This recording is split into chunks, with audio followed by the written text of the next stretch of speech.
Isn't she a beauty? This is the new 2020 facelifted Toyota Fortuner 2.8 GD6 4x4, now in VX trim. The facelift includes new headlights. The chrome strip has been thickened and extended to behind the headlights. New grille badge, adaptive cruise control, new bumper, LED headlights all the way around, LED fog lights, indicators are now at the bottom to make way for new LED daytime running lights which go all the way around instead of the previous model which just had 3 individual LED clusters at the top. Side profile, nothing has changed much except for these new VX exclusive 18-inch wheels, which helps set apart from lower models but without it being too flashy. Around the back, not much has changed, different bumper, but most importantly, new tail light design. These are a bit more three-dimensional than the previous model, and it just gives the Fortuner a bit of depth at the back, which I've always felt was very necessary. And of course, all the lights in the tail light are LED, reversing lights, brake lights, and indicators. Design-wise, the biggest improvement for me for this model is the whole front fascia. It's just leaps and bounds ahead of the current model. It's not that the current model is ugly, it's that it wasn't quite up to date with its competitors. This finally is ahead of its competitors. Personally, I would black out this chrome strip, especially in this grey color, just make it a bit more subtle. I'm not a massive fan of chrome anymore, so I think if you just black out a few bits and pieces, it would look extremely menacing, especially if you pair it with a set of black wheels. Interior wise, not much has changed, but you can't blame Toyota. The interior is very good on the previous model. A few new upgrades include Android Auto and Apple CarPlay, although you need to use a cable, which is not my favorite method of doing it. New gauges, like this blue background, and at night when you get the white light coming off the needles, it illuminates the blue in like this little sci-fi looking space age gauge, and I really dig that. The nerd in me really enjoys that. So, dashboard, you've got your head unit, your climate control. There is individual climate control for the rear that sits up at the back. Your lighter socket, USB port, auxiliary input, heated seats, downhill ascent control, your 4x4 controls, high 2, high 4 and low 4, cup holder. One complaint I had with the Fortuner and the Hilux for that matter, current or previous generation now, is that there was an eco and a sport mode but no in between. I'm very happy to report that they added a normal. In the Toyotas, all this doesn't change the map of the car, anything like that. It just changes how long the gears are held and throttle response. In Eco, it's very subdued. In Sport, it's very sensitive. Normal, finally, is a happy in between. One place I felt that the previous Fortuner was lacking a bit was here, under the bonnet. Luckily for this model, that problem has been solved. It now pushes out 150 kilowatts and 500 newton meters, which puts it definitely up to par with its competitors. That's thanks to a revised turbo, and of course you can't just slap a different turbo on it and hope it's going to work. You need to rework the cooling system. There's new pistons and piston rings, and all of those changes results in perfectly acceptable performance figures considering what this vehicle is designed for. It has more than enough power to overtake vehicles on the highway.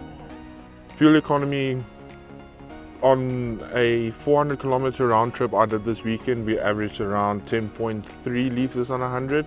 I should note though that this car is brand new. It only had 400 kilometers on when I got it. So I think the fact that it might not be run improperly might have an effect on that fuel economy figure, and you might see that drop if it has enough power off-road, you're going to find that out with me. I've deliberately not done any obstacles yet. We are at Ou Trekpad, so it's nice sand and it's hot, so the sand is loose, which is awesome. Okay, so let's start sport mode. Let's go for a drive. I'm really looking forward to this. Through the water, up a little incline, and then over and a sideways attack up a little slope. So down, no point in rushing it. Use the power to pull you out.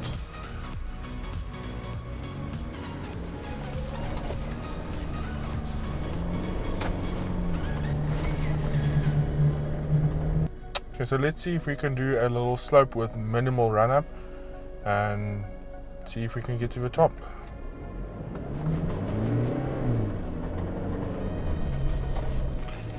It's way too easy for this car. Seriously, it's way too easy.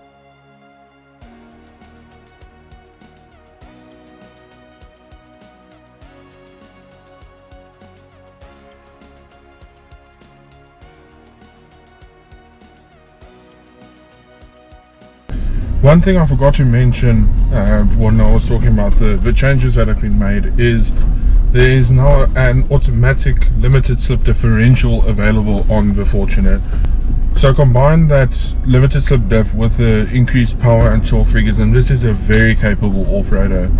It might not have the ground clearance, the approach or departure angles of some of the bigger off-road vehicles, stuff like your Land Cruisers or Prados, but if you are just wanting to do some light off-roading, but I mean, you can do some proper off-roading, but I wouldn't take on a grade 5 trail in this. You'd just be looking for trouble. But if you do some work to it, wheels, suspension, that type of stuff, I think you'd definitely be able to do it. There's no reason why you can't.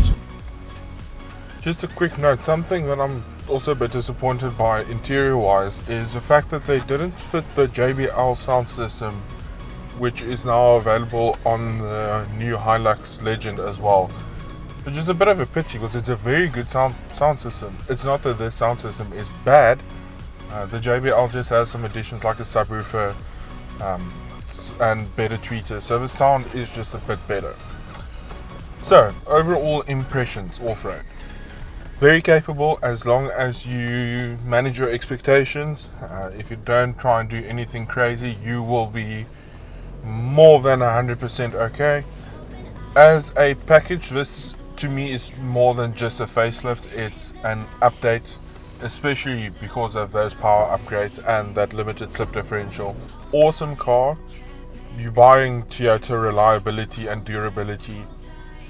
Price wise, this new VX model is 780,000 Rand, which is a lot of money.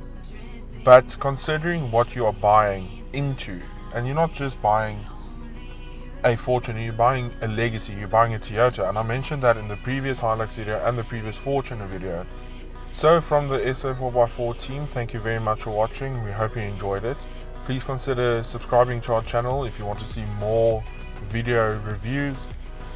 Let us know which vehicles you would like to see, where you would like to see them go. Please follow our social media channels as well, Facebook, Instagram, Twitter, to stay up to date with daily automotive and travel news. If you would like to receive all our latest news and articles, gear items and promos, please subscribe to our newsletter or download our free app on Google Play Store and Apple App Store. It is completely free, there's no charge, and you get the content as soon as we post it. If you have any questions about the car, please comment them down below. So once again, thank you for watching, and we hope to see you in the next video. Cheers!